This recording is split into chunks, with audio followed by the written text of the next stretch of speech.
You don't know, that moving structures, there needs to be a better process, and it's an unrecognized industry, and that is part of the reason that it is difficult, because most people's reaction, and if you talk to like my family, they're plumbers, they'd be like, tear it down, build new. That has just been the model for so long, and unfortunately we can't environmentally continue to do that, and also it's silly with the cost of building, and even having habitat to at least resell or give away windows and doors, and that all takes time. So the easiest option is to tear down. There needs to be some sort of incentive to repurpose. And like the fourplex, it's a 4-unit, 2 bedrooms in each unit building, all metered separately with electric, built in 1982. It's a very sturdy, very sound, well kept. Right now, according to my spreadsheet, it'll be set down for $236,000. I'm sure there's gonna be a few extra things added to that, but way less. I was hoping to build a fourplex. Crazy.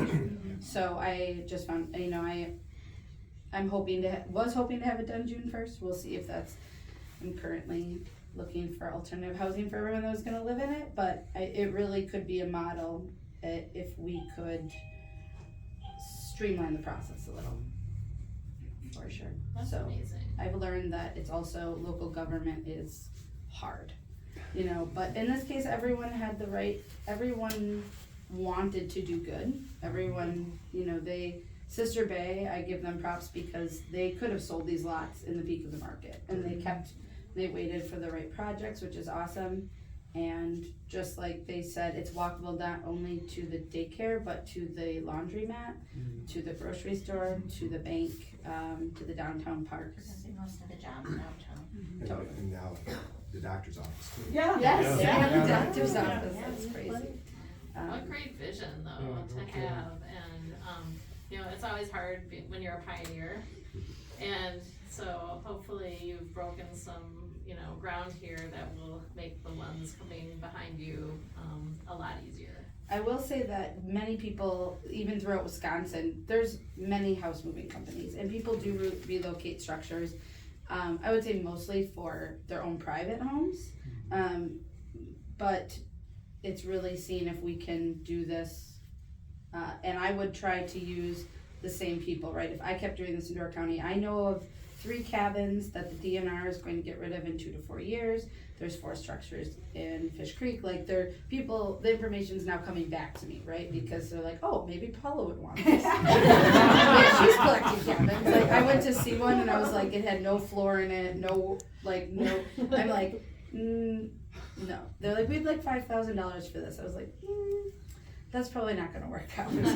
But it's, the good thing about that is it creates opportunity. So then it's, can you line up the pieces in the right amount of time? And if we can do that, then there would be more options in the future.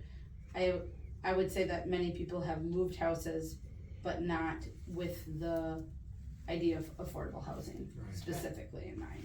And with Door County, if you talk to anyone who worked up here in the 80s, 90s, 2000s, they lived in cabins all the time. Unfortunately, that square footage is not allowed. And it's hard to regulate because, if they change it in the county, it's applicable to anyone building houses. So trying to navigate the year-round housing and the seasonal housing that we really need. And cabins, clear power lines, which is a huge cost. They're easy to move, easier to set down. So that's where I got into the cottaging. We thank you for that creative idea, and I think, yes, I was premature in calling it a model, but see, I just know you're gonna be successful. Yeah, working on it. No, So. I think it's gonna be great. Is there a limit to the number of cabins that are out here in Door County? Well, it's not, yes, you think so, especially because more of those, Little Sister was one of the last of its kind. There was 24 structures on the property. Between me and just devout house movers, we moved 17 structures out of there that were saved. Even down to the bathrooms got donated to the Liberty Grove Historical Society. And so, is there a limit? I don't know, but there's still a lot. Like, I have, as I'm thinking, I'm like, oh, there's a couple more, but it's that really tough timeline. A developer wants to get in there, they want to clear the lot. I worked on Woltz actually in Sister Bay this last year. We moved 4 cabins. One just got moved. It's gonna be a massage therapist private studio. Another one is getting moved to Roots Inn and Kitchen in Sister Bay. He is a Wolt, so it's family to him, and he's moving that cabin there. So they aren't allowed actually to use that as housing, unfortunately, in the business district in Sister Bay. But there's a lot left, yes, that I think we could move, so. But I think the challenge there then becomes the land. Yes. So, if we get everybody to rally to notify you or whoever of all these little cabins as they become available, where do we put them? Right. And what zoning needs to be worked through to make those variances happen for you? First thing is when people call, they're like, we're interested in this cabin, and I'm like, where are you, to know what they're zoned. So like, we're thinking about buying land. I'm like, thinking about buying land? Oh, you are so far away from being able to purchase this cabin. And so really having that process more streamlined, using the same surveyor, using, maybe not the same realtor or working with the housing partnership, but using the same people and possibly being able to give them a little higher percentage, knowing that they will prioritize these things, because it has to be moved and saved. And then where do you store them? Maybe a commercial lot, and then what people don't like, especially building inspectors, is seeing buildings sit. But in reality, the project's not taking longer than, say, the Shoals in Sister Bay or a normal building project. It's just that you see it the whole time. Whereas they get to plan and plan and plan, we have to move and then plan. And so those upfront costs are immediate, and then you plan, and then you get set down. And there's, I would do this again, I would do it very differently, and it was, just a big learning process, so. That's interesting. Well, we have about $150 million that we have in this next budget for the neighborhood investment program, and I can't believe that couldn't be used in this. Oh, these absolutely, circumstances. Yeah. And get it through the legislature. Yeah. We need all the help we can get.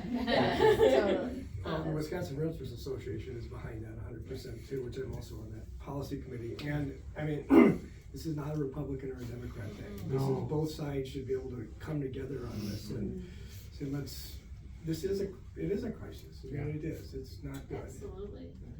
We I really think that- appreciate you coming up here and seeing that. One thing that unites it is that the businesses everywhere in Door County really feel it now. It's been happening for years, but now when you can't staff your business, then it becomes real to them. Yeah, and Paula sees it much more from that seasonal, but her business is open year round, but Michelle's the director of economic development for our county, and housing is definitely one of her priority items. It absolutely is. It's all about talent attraction is what economic development is, and making sure the talent has a place to stay and want to be. And it's all of those issues that are housing and childcare that are actually so important to economic development, where it used to be, we were talking earlier about kind of the shovel in the ground and the new plant that came to town, but as your administration has seen with kind of the change, and it's really about making sure our businesses that are here have the workforce they need. And to do that, you need housing and you need childcare to make sure all of those folks are back in the workforce. And I know, after the pandemic, we still haven't seen the workforce really come back yet. And as was expected, and all of those fundamental issues that are keeping them out need to be addressed. And again, like you said, it's not a Republican or a Democrat issue. It's how do we get people to work and to increase their livelihood. And I'm on the board of United Way, and I think that's a really important connection, is economic development and United Way together, really going toward these problems with all of the different ideas that we've talked about in Door County. I think that with the workforce lending, workforce housing lending corporation that's going on, and the Door County Housing Partnership, and all of these great ideas that are working together, it's been really nice to see. Yeah, and I've been able to talk about this all across the state, so thanks. It's a really. Yeah, in the governor's budget, you also have, in addition to the neighborhood investment fund, there's also healthcare infrastructure and tourism capital again, because we know the demand for all 3 of those programs was far exceeded what we were able to fund. Absolutely. Well, no, the housing partnership, we were really excited to see it mention of community land trusts in the, I'm not gonna get the title right, the health equity report. Is that right? Yeah. As pointed out as a main way to have affordable home ownership opportunities in the state. So if there's any way for any of the funding that's out there that you think could go to housing, to have that go to the community land trusts in the state, that would be amazing. Because like Jim said earlier, you've got, the model clearly works regardless of whether it's rural or urban, tourist or not, because of the 4 that are already in existence in the state. And like I said at the house earlier, I think there's 3 or 4 more that are probably gonna get started in different areas, so. Well, there's over 200 land trusts, community land trusts in the country, another 100 or so in Canada. It's a model that works around the world. Right. Yeah. Is there any pressure that the governor's office can put on WIDA to free up some of those funds from that dividend pot to? I was with him yesterday. We'll talk. Okay. It's just, I went to the Community Land Trust Conference in Minnesota in the fall, and it was very interesting to watch some of those more established community land trusts and the money that they're able to access, which is, I understand it, are the same federal dollars that get funneled through Wisconsin, but they're just controlled differently in Wisconsin. So it'd be really great if we could figure out how to free up some of that money and use it more along the lines of how the Minnesota land trusts, and not just land trusts, but other housing organizations are. Because it seems like it's more constrained in Wisconsin, like it's more coupled with the low income housing tax credit dollars or with other programs that don't really fit like a lot of what we've been talking about. One of WIDA's models is to provide loans. So the money goes out and it comes back in. But if you think about how that money used in CLTs, it gets invested in today's dollars and it gets used in today's dollars for the next 100 years. Right. And so it's a very cost efficient way to use public money. It's still revolving, it's just Yeah, a different exactly. revolving. Exactly. Right, That's it's exactly revolving right. over time without it. That's exactly Right, because we sink the whole subsidy into the front end so that very first buyer gets a really low price and then their equity is set, and so when it sells, it slowly climbs. So all that money on the front end. And it looks like a huge subsidy in the front end, and it is. There's no question. It's a huge subsidy up front. But if you amortize that subsidy then over the course of 8 or 10 families, then it doesn't look like so much. Right. It's less than most like down payment assistance programs or revolving loan programs. We'll talk to you. Yeah. I would agree with that. I mean, the fewest constraints that you can have on those programs, I know as Paula and Mariah were talking earlier about some of the land that is available, but you may not have the infrastructure that's suitable for development. And I think that's a big issue that we've had, is that the infrastructure is so expensive. It's the barrier where the communities say, here's the land, I'll give it to you. And it's okay, how do we attract a developer? And we're doing a developer tour to try to attract some interest into some of these areas in June. But it's really, that has been a real big barrier for us, and if some of that could be used towards some of that. Yeah, actually, same thing we heard in Marietta with workforce housing. They have a lot of land, but getting infrastructure to it is extraordinarily expensive. And I think some of these projects or some of these grant programs that we have in the budget can be helpful in that area too.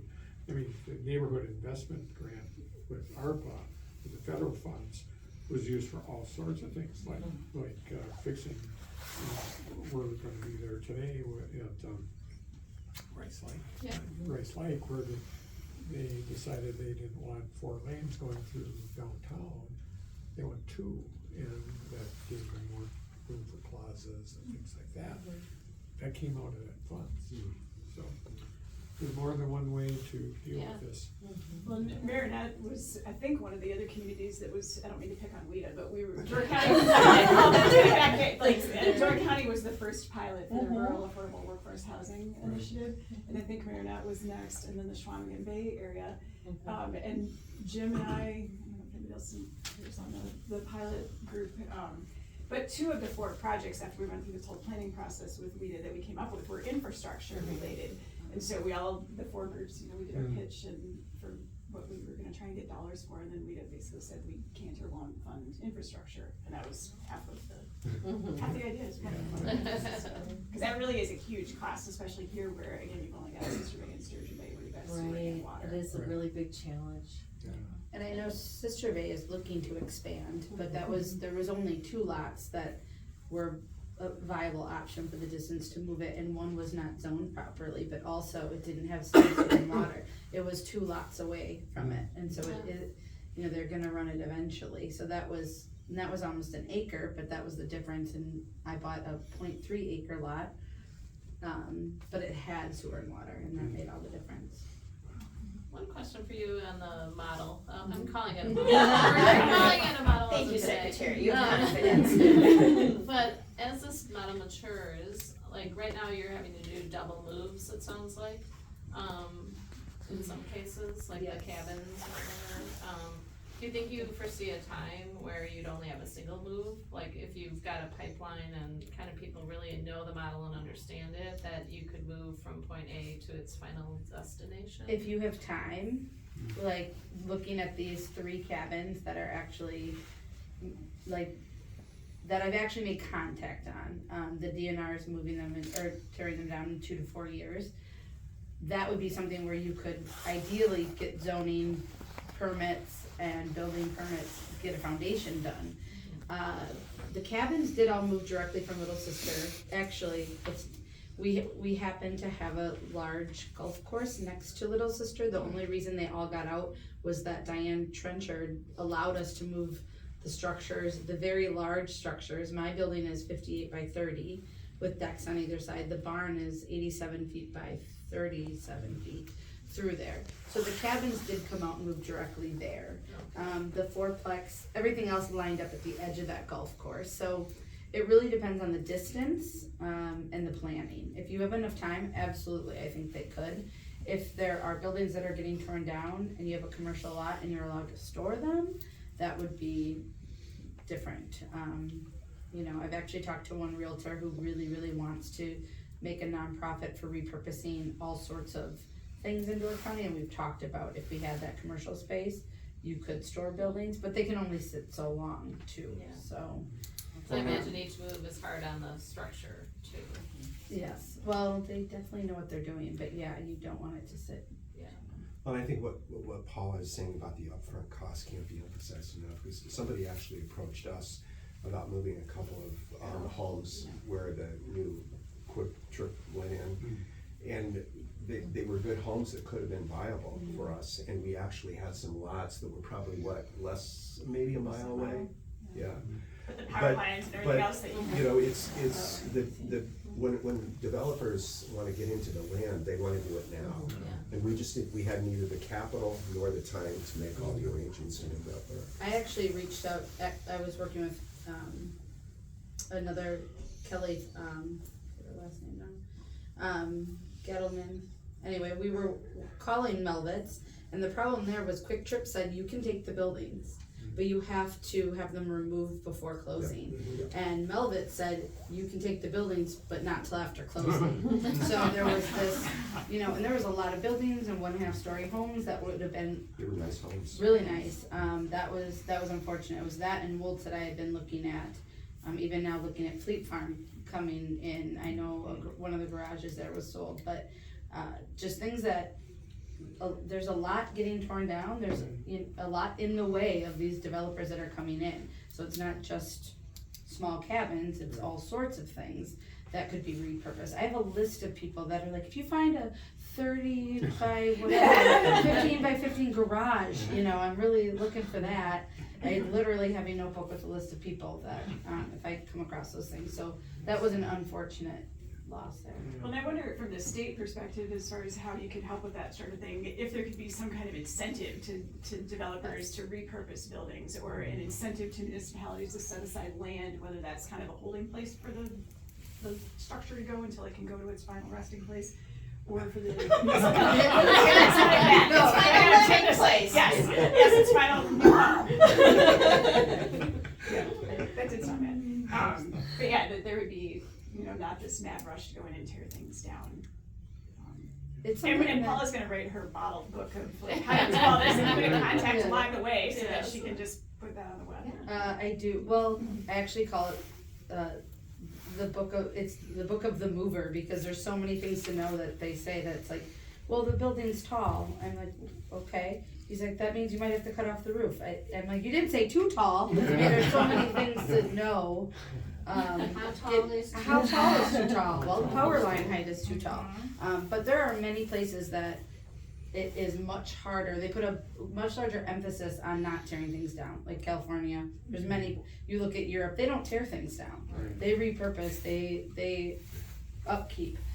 We are in a society where everything's disposable and we tear things down first. But fortunately, the buildings that I'm moving are really well built.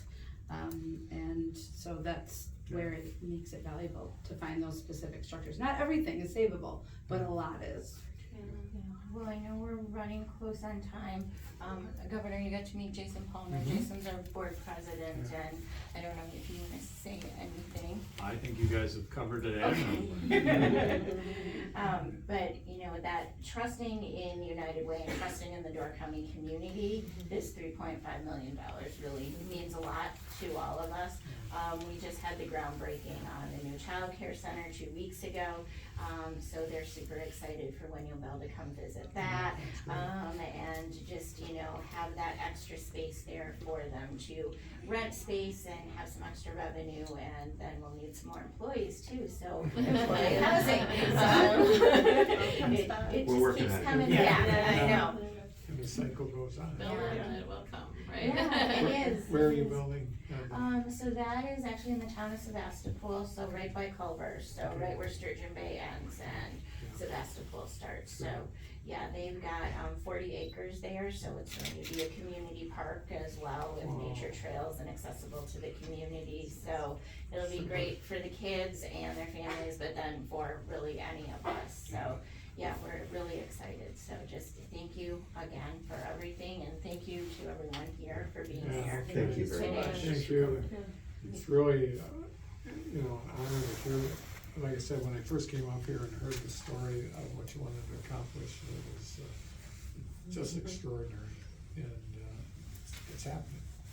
It's happening. So thanks for doing that. And we're hopeful to get more resources, and the time is now. I mean, there's, you know, we do have a surplus. People argue about how much, but that doesn't matter. We have plenty of resources that we should be investing now.